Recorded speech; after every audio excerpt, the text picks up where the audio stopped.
I was in a triathlon in Palm Springs, California, and I was in the biking portion of the race.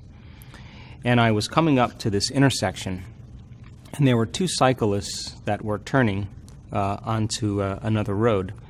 And there was a police officer that was standing on the opposite side, and he was pointing at me, and he was telling me to turn and to merge onto this road.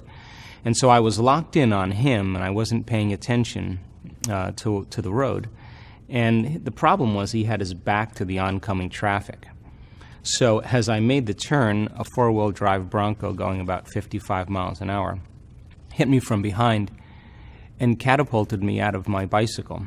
And I landed on my lower back and my buttocks. And when you land very hard, the compressive force basically puts a downward pressure on the vertebrae. And the compressive force compressed 6 vertebrae in my spine. So I had multiple compression fractures of my thoracic spine and upper lumbar spine. I had bone fragments on my spinal cord, and I had compression of the cord because of the neural arch being fractured. And so they took me to the hospital, and I had 4 opinions from 4 of the leading surgeons in Southern California, and the prognosis was I'd probably never walk again, and that I needed a radical surgery called the Harrington rod surgery. And so I think that if this had been anybody else, I probably would have recommended that they have the surgery. But this was me. And I wasn't so quick, based on the x-rays and the CAT scans and MRIs, to just decide to have the surgery. That I couldn't imagine myself living on addictive medications for the rest of my life or being in a wheelchair. And so I decided to check out of the hospital. And I just had this one thought, and the thought was the power that made the body heals the body. And I couldn't stop thinking about that because I knew that there's an intelligence that's giving us life that keeps our heart beating and digesting our food. And that consciousness is awareness, and awareness is paying attention. So it must be observing or paying attention to who I am. So I decided that I was going to make contact with this intelligence. And I was going to give it a plan, a template, a design. I was going to get very specific on what I wanted. And when I was happy with my creation, I was going to surrender this creation to a greater mind because it knows how to heal way better than I do. And the second thing I said was I'm not going to let any thought slip by my awareness that I don't want to experience. Now, this sounds really easy from an intellectual standpoint, but I learned very quickly that I couldn't get my mind to do what I wanted it to do. And when we're in crisis or trauma, like I was, we tend to focus on what we don't want to have happen instead of what we do want to have happen. So out of the infinite potentials that exist for us as human beings, I was selecting the worst case scenario over and over again in my mind and embracing that emotionally and being prepared for that event. So I would start off in my mind reconstructing my spine vertebrae per vertebrae, and then I'd start thinking about living in a wheelchair.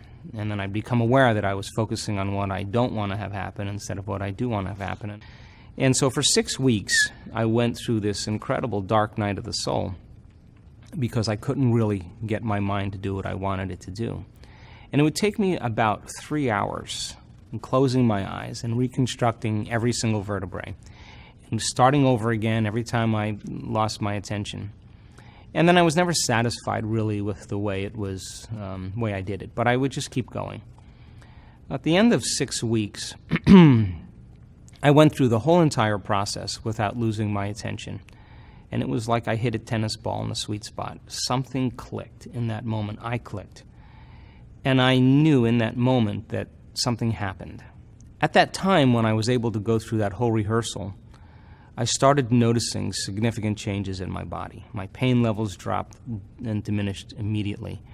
Some of the neurological problems I was having were improving. Numbness, tingling, my motor function started coming back.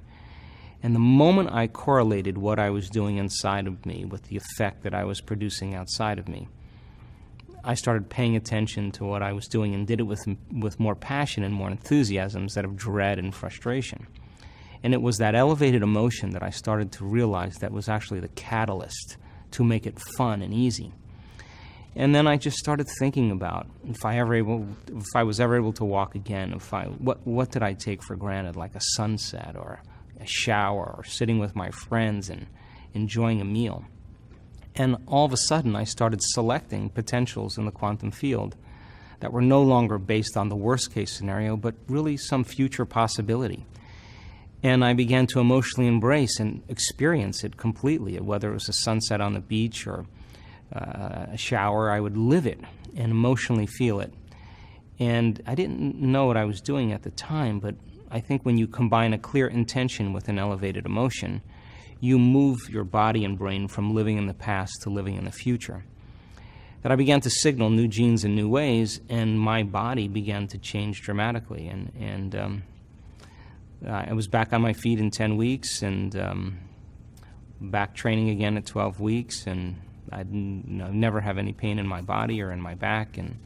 And I just made a deal with myself, and the deal was with this intelligence that if I was ever able to walk again, I'd spend the rest of my life studying the mind-body connection and mind over matter, and pretty much that's what I've been doing since 1986. So if you're waking up every single morning and you come back to your senses and you go through a series of routine behaviors and choices and experiences that were exactly like yesterday, you see the same people, you go to the same places, you do the exact same things at the exact same time, it's your external environment that's turning on different circuits in your brain, causing you to think and feel equal to everything that you know.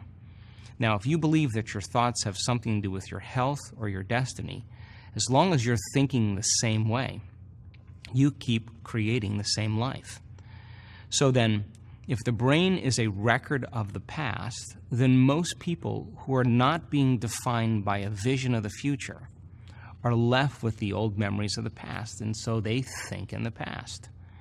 And if feelings and emotions are the end product of past experiences, and we can remember experiences better because we can remember how we feel, if you're waking up every single morning feeling the exact same way as you did days before, number one, it means nothing new is happening in your life. And if those feelings and emotions that are the end product of past experiences drive your very thoughts and your very behaviors, then you're thinking and acting in the past and you'll become predictable. So then if those emotions are driving certain thoughts and those thoughts are creating certain emotions and those emotions are driving certain thoughts, the repetition of that cycle of thinking and feeling begins to create a state of being. In other words, thoughts are the language of the brain, and feelings are the language of the body. And how you think and how you feel creates a state of being. So most people have experiences in their life that brand them emotionally. They feel fear, they feel anger, they feel bitterness, they feel frustration, they feel insecurity. And those emotions then become part of their identity. So once they think certain thoughts that turn on certain circuits in their brain that are equal to their insecurity, and then they feel insecure. The moment they feel insecure, they think more insecure thoughts, which makes more chemicals for them to feel insecure. And the repetition of that cycle over time conditions the body to subconsciously become the mind of insecurity. So then the person says, I am insecure. And whenever you say, I am anything, you're commanding your mind and body towards a destiny. So then most people's biology is, for the most part, their past. And so if you're not being defined by the vision of the future, some new possibility in your life, you're only left with the old circuitry in your brain and the old emotions of the past. So the question then is, can you believe in a future that you can't see or experience with your senses yet, but you've thought about enough times in your mind that your brain is literally changed to look like the experience has already occurred? Now, the latest research in neuroscience says you can change your brain just by thinking. So then as you begin to think about a new possibility, and your brain begins to fire in new sequences and new patterns and new combinations, and you begin to plan your behaviors, and you begin to review in your mind, mentally rehearse who you're going to be in your life. The mere action of mental rehearsal begins to install the neurological circuits in your brain, the hardware, to look like the event has already occurred. If you keep revisiting that same thought in that same sequence, the hardware becomes a software program. Now your brain is no longer a record of the past. Now it's in fact a map to the future. And if you were then to begin to emotionally embrace your future before it's made manifest, in other words, you're not waiting for your healing to feel wholeness. You're not waiting for your new relationship to feel love. You're not waiting for the mystical moment to feel awe.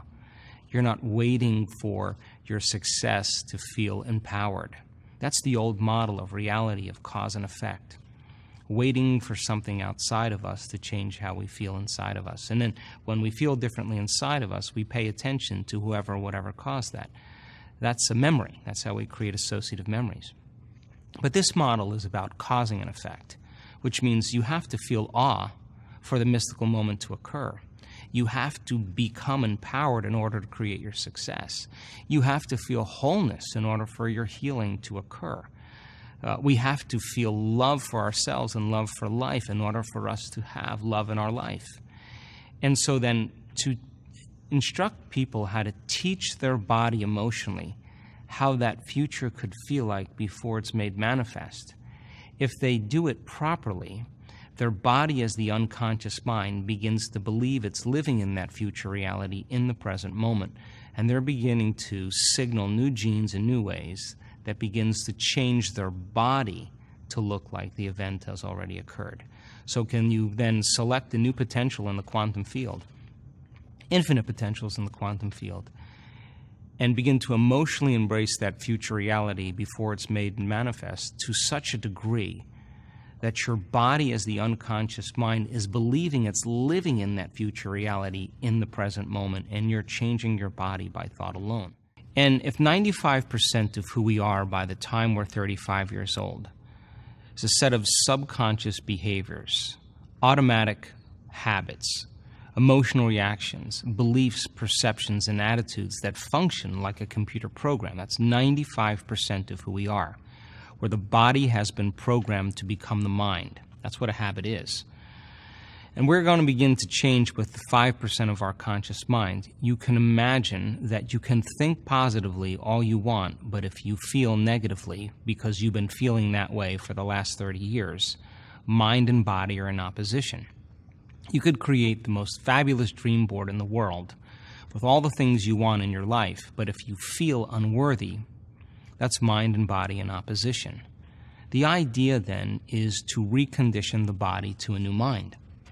So here's the old self and here's the new self. And you're going to embark on change. The moment you decide to no longer think a certain way, to act a certain way, or to feel a certain way, you are going to step into this river of change. Because the hardest part about change is not making the same choice as you did the day before. So we think 60 to 70,000 thoughts in one day. Out of those 60 to 70,000 thoughts that we think in one day, 90% of those thoughts are the same thoughts as the day before. Now, the same thoughts always lead to the same choices. The same choices always lead to the same behaviors. The same behaviors create the same experiences, and the same experiences produce the same emotions. And those emotions drive our very same thoughts. And our biology, our neurocircuitry, our neurochemistry, our neurohormones, and even our genetic expression stays exactly the same. So now, there's a principle in neuroscience that says that nerve cells that fire together wire together. If you keep thinking the same way, keep making the same choices, keep demonstrating the same behaviors, keep reproducing the same experiences that stamp the same networks of neurons into the same patterns, all for the familiar feeling that you've grown accustomed to called you, then you begin to hardwire your brain into a very finite signature. And that finite signature becomes our identity, almost like a box in the brain. There's no literal box in the brain, but it's the most commonly fired, neurologically wired set of thoughts, behaviors, and emotions that's acquired through frequent repetition. So how you think, how you act, and how you feel is called your personality. And your personality creates your personal reality. That's it.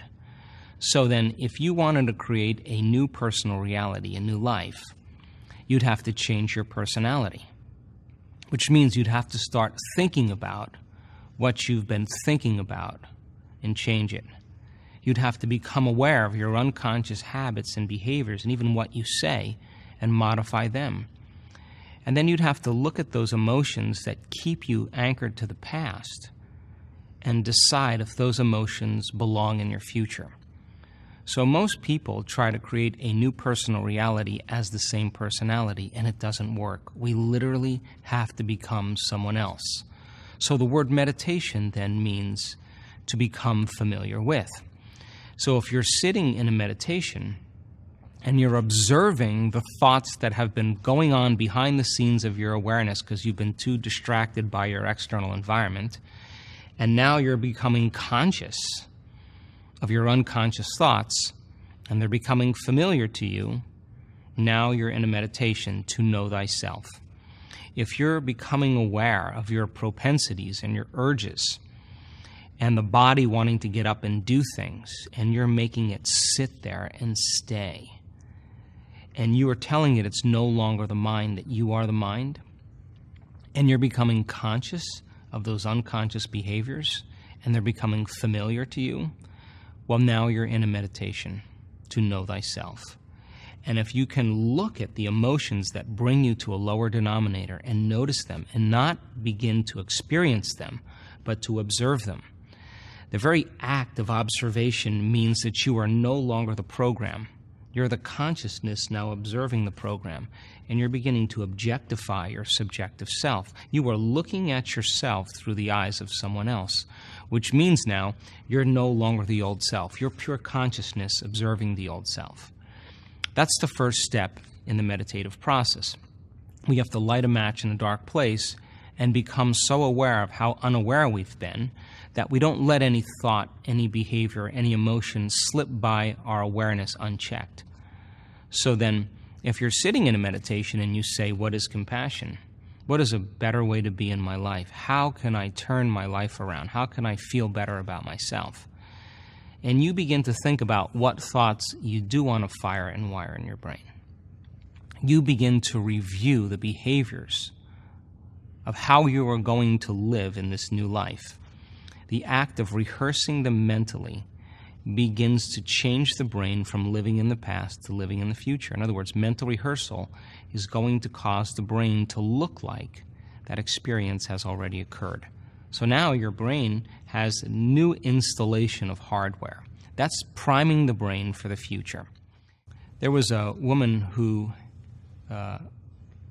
handed me an envelope as I was walking off the stage in Barcelona a few years back, and she asked me to read it. And I went into the green room, and I opened the envelope, and I read this woman's story, and it was so profound that I had her come in front of the entire audience of 500 people and tell the story.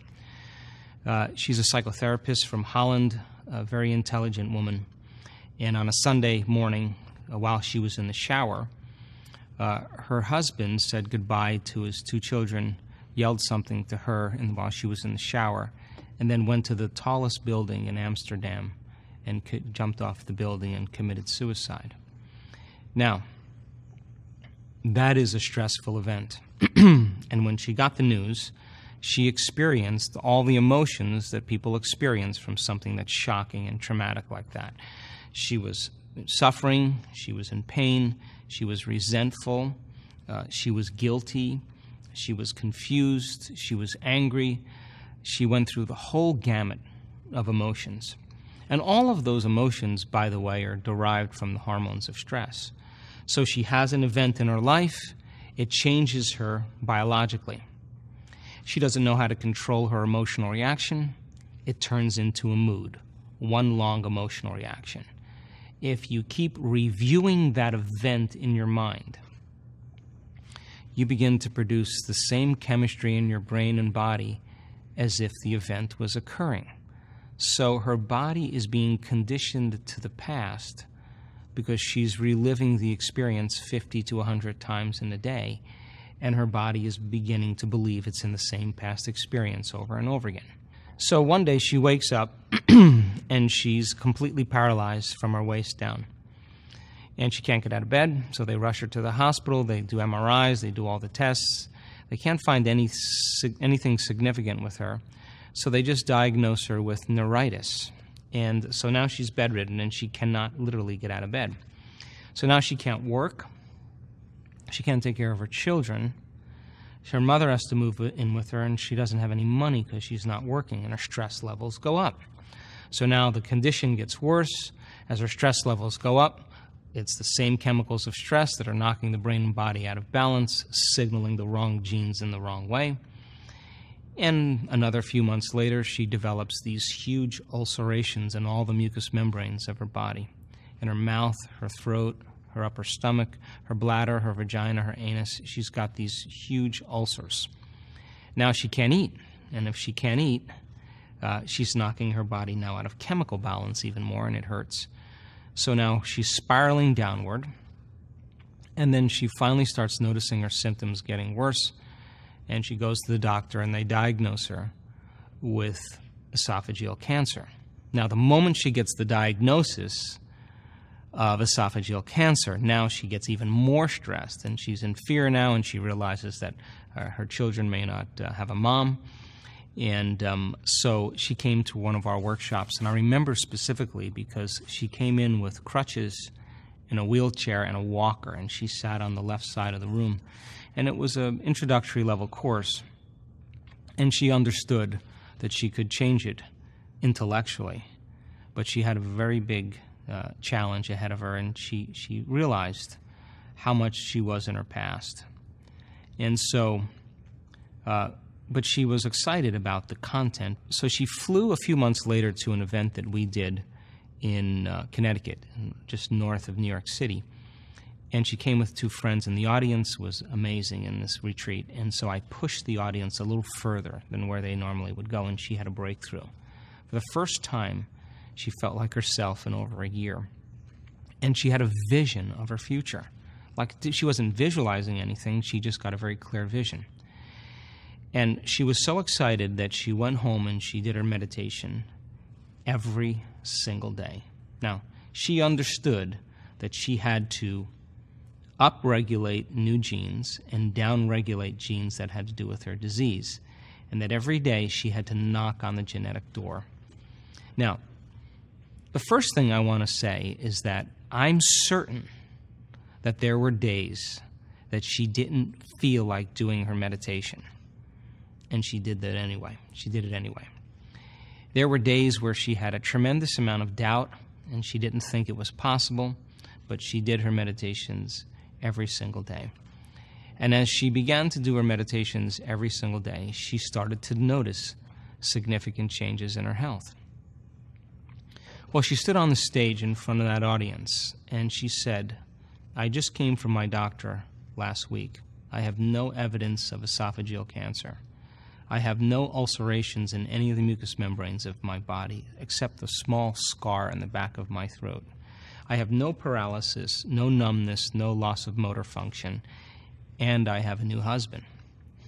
And I said, "New personality, new personal reality. The disease exists in the old personality. You're literally someone else." And I said, "When you look back at that event that took place in your past, how do you feel?" And she said, "It was my greatest teacher."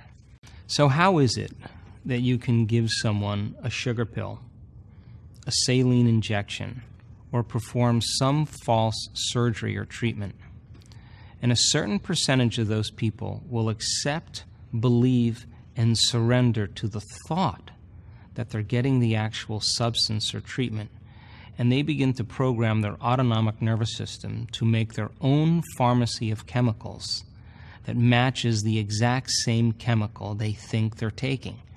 So the question is, Is it the inert substance that's doing the healing, or is it the body's innate capacity to heal? The sugar pill, the inert substance, is not doing the healing. It's the thought that's doing the healing. But that pill, based on conditioning, is a symbol that represents possibility in someone's future. We can call that an intent. A certain percentage of those people will begin to become inspired, enthusiastic, and theos, filled with God.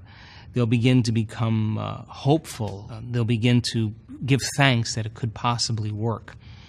And all they're doing is combining a clear intention with an elevated emotion. And in that moment, they're moving from the biology of their past into the biology of their future. So then, the question is, do you need the sugar pill or the saline injection or some false treatment to move into a new state of being?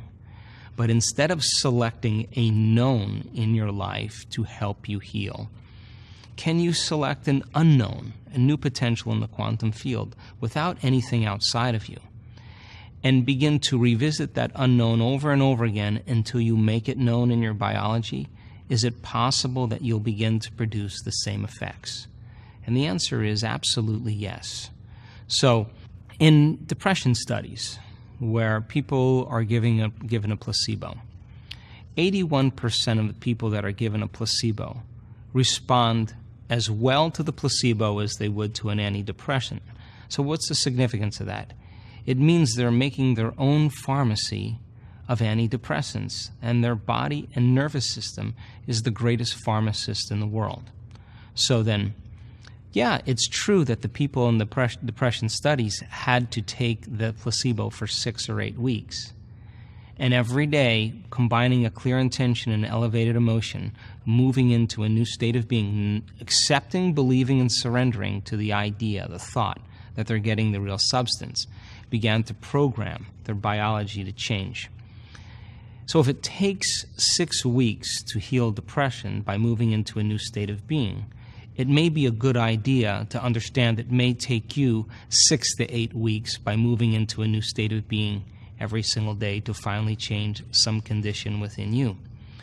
If you believe that you need a flu shot so that you don't get the flu, well, the fact that you're believing that you need the flu shot, whether you get the flu shot or not, you're more than likely going to get sick anyway. So when I wrote The Placebo, I was so fascinated with the concept because I began to realize how programmed we really are unconsciously. When you start studying the placebo, you begin to realize that there are so many studies to prove over and over again that it is in fact our innate ability to heal. If you take a group of people that have asthma and you have a drug that induces asthma and you have a drug that takes it away, and you give the person the drug that induces asthma, and you tell them that you're giving them the drug that takes the asthma away, more than half of those people will not have a response to the bronchial constrictor. In other words, the thought was more powerful than the chemical. So then, if people begin to unravel this concept, and they begin to realize that they have the innate capacity to heal, and that they can work by changing and regulating their internal states, they're going to begin to produce their own pharmacy of chemicals for pain, for depression, for antibodies or inflammation. Well, I have nothing against pharmaceutical companies. I have nothing against drugs because they've done amazing jobs in helping people restore their health because they move back into chemical balance. The problem that I have is that I'm not certain that we're given the truth about how powerful we really are, because the moment that cat is out of the bag, you sell less products and you sell less drugs. I question, number one, the efficacy of all drugs. I question what research papers are being published and which ones that don't produce substantial evidence that the drug works never ever makes it into the scientific pool. And so if there's 38 particular papers that were written on a certain drug, you may only find maybe 19 or 18 of those actually published, and the other ones that don't show any market results never get published. So I think there's a transparency that's beginning to happen because people can become informed and they can find out for themselves. We can only accept, believe, and surrender to thoughts that are equal to our emotional state. And we will not accept, believe, and surrender to any thoughts that are not equal to your emotional state. So when a person shows up in a doctor's office and they're given the diagnosis of rheumatoid arthritis or MS or cancer or diabetes, once they hear that diagnosis, the common emotions they experience is either fear or sadness or pain. So the moment they feel fear, the moment they feel sadness from the diagnosis, from that experience, they can think positively all they want. They can say, I'm going to overcome this condition. But if they are feeling fear, that thought never makes it past the brainstem into the body because it's not in alignment with the body's emotional state. You get that person to change their emotional state and get them into a state of gratitude. Why gratitude? Well, we normally give thanks when we get something. But if you're giving thanks in a state of gratitude, your body is believing it's receiving something because the emotional signature of gratitude means it's already happened. So when a person is beginning to experience gratitude and not waiting for their healing, they're feeling gratitude because they can cultivate that emotional state. They're more prone to accept, believe, and surrender to the thoughts equal to that emotional state, and they begin to program their autonomic nervous system into a different destiny. Now, I've run a very busy integrated health clinic for the last 30 years, and we treat a lot of chronic conditions in my clinic. I was in there yesterday, and it's very busy. And people come to us because we're interested in creating a lifestyle change. Less than 5% of the people on the planet are born with genetic conditions. The other 95%, their diseases are created from lifestyle and behaviors and choices. So the medical model works really great for acute conditions. You know, like if you break your arm or you have appendicitis, it's a good idea to seek emergency medical care. But when it comes to chronic conditions that require a lifestyle change, a lot of times it's not enough just to take a chemical, because the person may have some old emotional scars. That person may be in a bad situation in their life. There could be their exposure to certain chemicals or choices that they're making that are actually continuously weakening the body's state. So here's the formula that we use for people that are interested in making significant changes. You have 3 types of stress: physical, chemical, and emotional, which means you have 3 types of balance: physical, chemical, and emotional. So then what are the things that we do to create physical balance in our body? It could be anything from yoga to aerobic exercise to acupuncture to chiropractic to massage, anything that's physical that helps your body get back into homeostasis. What are the chemical things that you can do? All right, well, if your immune system is beat up because of the hormones of stress, and next to orgasm and the stress response, digestion takes quite a bit of energy, well, maybe just eat foods that are going to be less difficult to break down so you can use more energy for growth and repair. So you start eliminating certain foods that are going to knock your brain and body out of balance. You have more energy going for growth and repair, and you get the person more chemically balanced, and you use enzymes, or they modify their diets, or they eat less, or they eliminate certain foods. They may or may not take a pharmaceutical. They may take extra nutraceuticals. That helps create chemical balance in their body. And then what about emotional balance, right? Meditation is, for us, the greatest model that we use, but we also use a lot of modalities that have to do with energy psychology for certain people that we treat. And when we get 2 out of those 3 in order, the third one typically always comes around. You get someone more physically balanced and more chemically balanced, they're going to be more emotionally balanced. You get someone more emotionally balanced and more chemically balanced, they're going to be more physically balanced. You get some more physically balanced, more emotionally balanced, they're going to be more chemically balanced. It's the way it is. So you get 2 out of those 3 in order. Over time, the third one begins to come around. And so That's a kind of a solid model when it comes to the practice of maintaining a certain level of health and helping people to get from one station to another.